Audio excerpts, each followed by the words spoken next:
Yang kayak mau gue ceritain kali ini, kejadiannya itu sebenarnya belum lama, sekitar 1 atau 2 tahun yang lalu. Ada sepasang suami istri, namanya Heru sama Lita. Umur mereka 30-an hampir 40 lah. Mereka punya satu anak cowok, masih SD. Dan mereka tinggal di daerah Jakarta Selatan. Heru dan Lita ini keluarga yang keadaan ekonominya cukup menengah sedikit ke atas lah. Dengan pendidikan agama yang bisa dibilang agak kurang sebenarnya. Nah, awalnya si Lita ini, istrinya, itu tuh ngeluh kalau perutnya sakit. Dan sakitnya tuh hilang timbul terus tiap hari. Ya makin lama makin parah. Sakit perutnya ini bukan kayak sakit perut biasa. Karena Lita tuh ngerasain perutnya kayak ditusuk-tusuk jarum. Lita juga udah coba buat dibawa ke dokter manapun. Tapi sekian banyak dokter ini bilang kalau nggak ada masalah apa-apa di perutnya Lita. Jadi dikirimin santet gitu dong ya? Nah iya Muy, sampai akhirnya udah beberapa bulan berlalu, karena sakitnya nggak hilang-hilang dan nggak ada dokter yang bisa nyembuhin, Lita mulai frustasi. Nah salahnya, Heru sama Lita ini malah mutusin buat pergi ke orang pinter. Ada satu kenalannya si Lita ini yang emang orang pinter.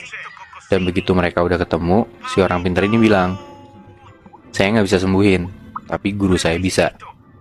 Akhirnya mereka pergi ke rumah gurunya ini, yang ternyata di Jakarta Selatan juga. Rumahnya si gurunya ini cukup gede. Dan pas masuk, buat gue sih aneh ya Muinat. Karena ruang tamunya tuh biasa aja. Tapi begitu masuk ke ruang tengah, itu kayak ada panggung yang di tengah-tengahnya tuh ada altar. Tau altar gak sih lo?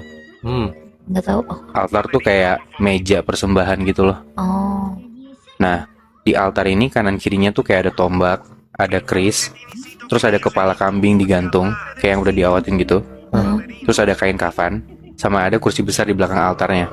Kayak tempat buat ibadah ya? Iya betul, betul banget. Nah, kursi besarnya tuh kayak di belakang si altar ini, kayak buat tahta orang penting gitu loh kelihatannya. Iya, gue kebayang. Nah, di situ ketemulah Heru dan Lita sama gurunya si orang pinter ini. Sebut aja nama gurunya itu Pak Jarwo. Setelah kenalan, Lita ngasih tahu keluhannya dia apa. Pak Jarwo megang perutnya Lita sambil baca-bacain doa gitu. Habis itu Pak Jarwo ini bilang, kalau besok perut kamu gak sakit, kamu datang lagi ya ke sini. Bener aja, besokannya, untuk pertama kali dalam beberapa bulan terakhir, perutnya Lita ini gak sakit sama sekali. Jadi langsung sembuh gitu? Iya, langsung sembuh. Nah, besokannya lagi, sesuai perintah Pak Jarwo, mereka datangin lagi rumahnya Pak Jarwo ini. Karena kemarin Pak Jarwo minta buat kayak gitu kan. Sampai di sana, Lita dan Heru dikasih tahu kabar baiknya, kalau misalnya perutnya Lita udah gak sakit lagi. Tapi Pak Jarwo bilang, kalau Lita mau gak sakit lagi, kalian harus masuk jadi anggota saya. Tapi kalian belum suci. Saya harus mandiin dulu kalian di sini di malam Jumat. Jadi ternyata ya Pak Jarwo ini, ya kita bisa simpulin emang punya anggota atau perkumpulan gitulah. Dia pemimpin sekte gitu. Nah, bisa dibilang gitu Moy. Akhirnya di malam Jumat, mereka berdua dimandiin pakai air kembang. Karena katanya mereka ini selalu ngelakuin ritual mingguan tiap malam Jumat itu. Dan lu tahu Muinat, setelah dimandiin dan dalam tanda kutip udah jadi anggota, Heru dan Lita ini gak boleh salawat dan gak boleh ngaji. Zikir pun itu gak boleh pakai bacaan yang ya secara orang Islam tahu, tapi harus pakai bacaan dari Pak Jarwo. Dia bikin agama sendiri. Iya, ya agak-agak kayak gitu, makanya aneh banget kan. Nah, bodohnya, karena Lita ngerasa penyakitnya bukan penyakit biasa, makanya Lita dan Heru ini setuju aja buat ngikutin aturan itu. Dan setelah dan tanda kutip jadi anggota, setiap malam mereka datang ke rumah Pak Jarwo.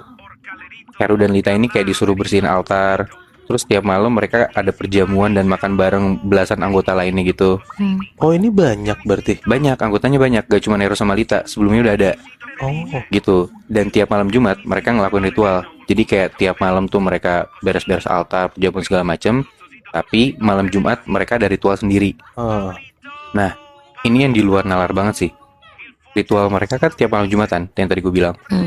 Jadi di ritual itu, mereka nih, si belasan anggota itu kayak sujud ke arah altar sambil baca-bacain doa yang selalu mereka pakai. Nah, anehnya Pak Jarwo ini nggak duduk di kursi tahta itu yang gue bilang, malah ikutan sujud. Jadi kayak tahtanya tetap kosong. Bahkan si Pak Jarwo ini sujudnya paling depan di antara belasan anggota lainnya. Jadi kayak mimpin sujudnya gitu loh. Oh, kirain gue malah si Pak Jarwo yang di... Nah, gue juga mikirnya gitu Muy tadinya. Terus dia nyembah siapa dong? Nah, Setelah mereka selesai baca-bacain doa itu, setelah sujud, mereka bangun dari sujud.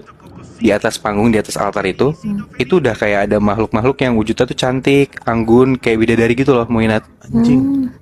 Dan di kursi yang tadinya kosong itu didudukin sama satu makhluk yang lebih besar lagi. Wujudnya sebenarnya manusia, tapi auranya tuh beda banget loh, kayak bercahaya gitu. Dan pas lo lihat tuh kayak, sorry ya, kayak lo ngeliat nabi gitu loh. Bangsat, nongol tiba-tiba. Nongol tiba-tiba aja Mui, setelah mereka bangun dari sujud. Ah, Dan si makhluk ini cuman ngeluarin satu kalimat.